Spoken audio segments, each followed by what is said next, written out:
Alors Yann Dervin, d'Efinergie, va nous faire un petit rappel des points saillants d'hier et faire le lien avec la journée d'aujourd'hui. Yann, hier on a compris d'entrée de jeu que c'était pas par hasard que ce congrès sur la rénovation se tenait en Bourgogne-Franche-Comté. Alors effectivement on n'est pas là par hasard je trouve, enfin, en tout cas c'est ce qu'on a vu hier. On est d'abord dans une commune qui a engagé pas mal de choses en termes de politique de rénovation de logement et c'est intéressant qu'on soit ici à Chenôve pour ça. La Bourgogne-Franche-Comté est une région pionnière dans le domaine de la rénovation énergétique, hein, puisque c'est d'ailleurs une des régions fondatrices d'Efinergie, c'est pas pour rien, ça fait déjà 11 ans que la Bourgogne-Franche-Comté, à l'époque la Franche-Comté, a mis toute son énergie pour créer Efinergie. Donc voilà, on n'est pas là par hasard, on a une vraie dynamique locale, des acteurs qui bougent, les clusters, centres de ressourcières, les présidents nous ont montré aussi toute leur volonté d'avancer et le fait qu'on devait développer de l'intelligence collective tous ensemble. Et qu'est-ce qui s'est dégagé alors des ateliers et de la table ronde pour vous? Moi je sais que j'ai été frappée par le nombre d'éléments qui entraient en ligne de compte. On n'était plus du tout sur une perspective strictement énergétique ou strictement technique. Oui, on a un énorme défi. Le défi de la rénovation des bâtiments est énorme et l'angle d'entrée par contre est assez peu énergétique. C'est-à-dire qu'on ne va pas facilement faire des rénovations de bâtiments en leur vendant uniquement de la rénovation énergétique. Donc effectivement il faut une approche un peu plus large et ça demande beaucoup de travail. Hier on a dit que les bâtiments en plus ces nouveaux bâtiments un peu plus efficaces avec des équipements peut-être un peu plus compliqués dans certains cas, même s'il faut parfois éviter d'aller dans trop de complications, mais ça nécessite la perfection, c'est l'AQC qui nous a rappelé ça. Olivier Sidler, lui, a vraiment poussé sur les leviers à actionner au niveau national sur le niveau de l'obligation, obligation réglementaire, sur le financement aussi, les fonds de financement permettant de faire ça, et puis la montée en compétence des professionnels. Voilà, donc des points qu'on pourra reprendre un peu aujourd'hui. On a vu aussi l'importance de l'homme de métier qui a été cité hier par Mathieu Hercé-Lemort. Voilà, c'est ça. Donc compagnon du devoir. Le compagnon du devoir présent. C'était bien d'ailleurs une très bonne idée d'associer quelqu'un du métier et voilà, quelqu'un qui a vraiment de belles capacités. Donc voilà, notion d'homme de métier qui doit permettre de jouer un rôle un peu plus large, enfin, en tout cas avoir une intelligence un peu plus large pour bien appréhender les travaux à faire sur un bâtiment et pouvoir comprendre, analyser son bâtiment. Voilà, et puis la conclusion gros de la table ronde, c'était de dire qu'à un moment donné, il faudra imposer des choses, mais peut-être que c'est pas encore tout de suite, ou en tout cas, il faut commencer par inciter avant d'imposer. Alors justement, inciter, ça n'a pas l'air si évident, et c'est le thème de la matinée, en quelque sorte. Développer le marketing de l'offre de rénovation, ce sera la table ronde tout à l'heure, et avant ça, conseiller, accompagner et vendre la rénovation, les thèmes des 4 ateliers qui vont démarrer dans quelques instants. Oui, d'ailleurs, qui vont démarrer tout de suite, donc on ne va pas être trop long. Oui, alors tout un programme, conseiller, accompagner, vendre la rénovation, beaucoup essayer de trouver des solutions. Il y aura à peu près, je crois, une douzaine de présentations réparties dans les 4 ateliers qui suivent. Donc comme on le disait hier, on n'est pas à l'échelle des enjeux sur la nécessité de rénovation des bâtiments. On a besoin de trouver toutes les accroches possibles pour les engager.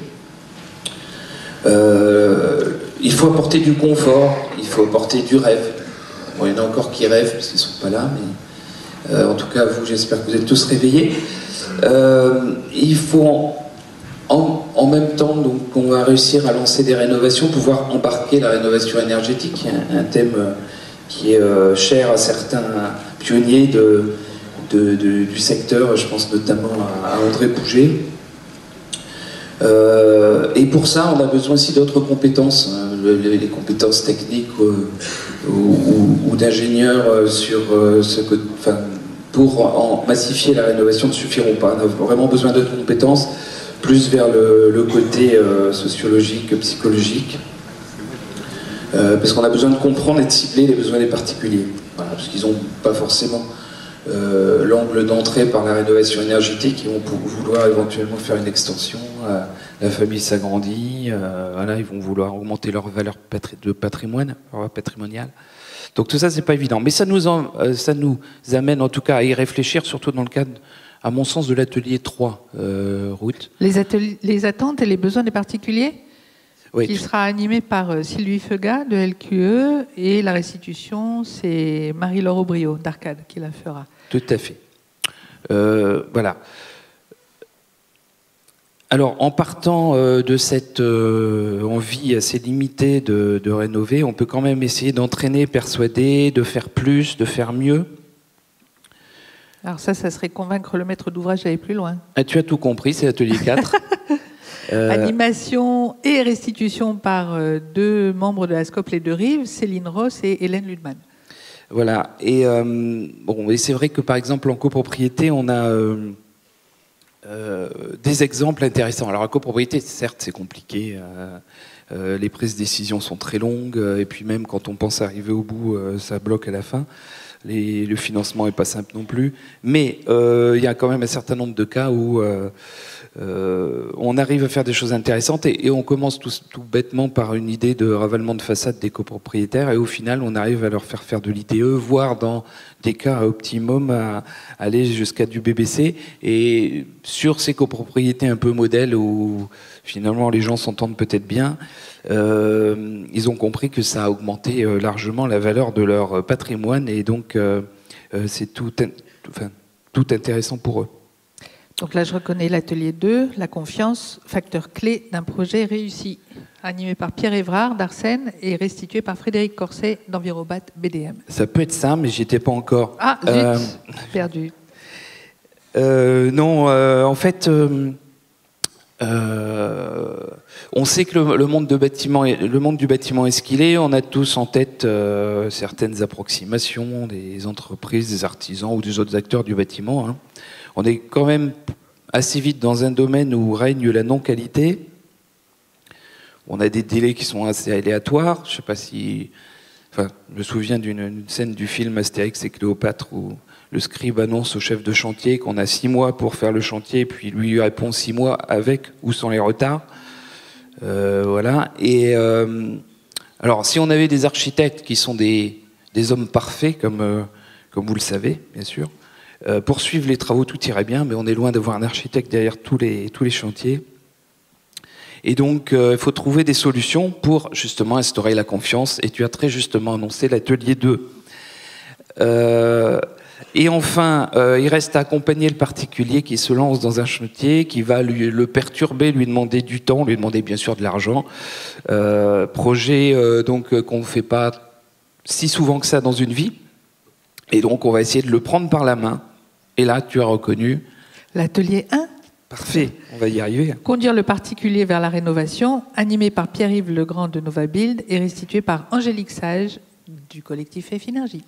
Et voilà, ça va être parfait puisque c'est Angélique qui s'en occupe. Alors, côté Finergie, on est attentif à ce que vous allez produire. En tout cas, nous sommes prêts à vous alimenter en briques méthodologiques hein, par rapport aux choses qui vont sortir. On a peut-être besoin d'adapter des référentiels, de fournir des outils, d'utiliser des choses qu'on a aussi dans l'observatoire BBC pour faire progresser tout le monde et aussi pour qualifier les démarches dont on a parlé hier de BBC, démarches BBC en global ou alors de BBC par étape. Et des travaux à réaliser qui devront donc être BBC compatibles. Voilà. Et ensuite, donc ça c'est pour les 4 ateliers que vous allez pouvoir rejoindre très vite. Et la table ronde qui va suivre, qui va donc parler de développer le marketing de l'offre de la rénovation. Ça nous permettra peut-être d'envisager Comment faire une offre commune? Hier, on a parlé de langage unique déjà, donc c'était un premier pas. Ce langage unique pour que tout le monde se comprenne bien quand on va parler de rénovation de bâtiments, de rénovation énergétique.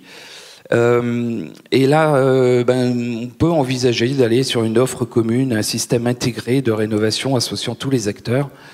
Donc on en saura vraisemblablement plus à midi, après cette table ronde. Eh bien, merci beaucoup. Je vous invite maintenant à gagner vos ateliers. Vous voyez qu'ils sont indiqués là. L'atelier 1, salle 242 au deuxième étage. L'atelier 2, salle orchestre au premier étage. Le 3, salle 241 au deuxième étage. Et le 4 reste ici en plénière. On se retrouve ici à 10h30 tapante. À tout à l'heure.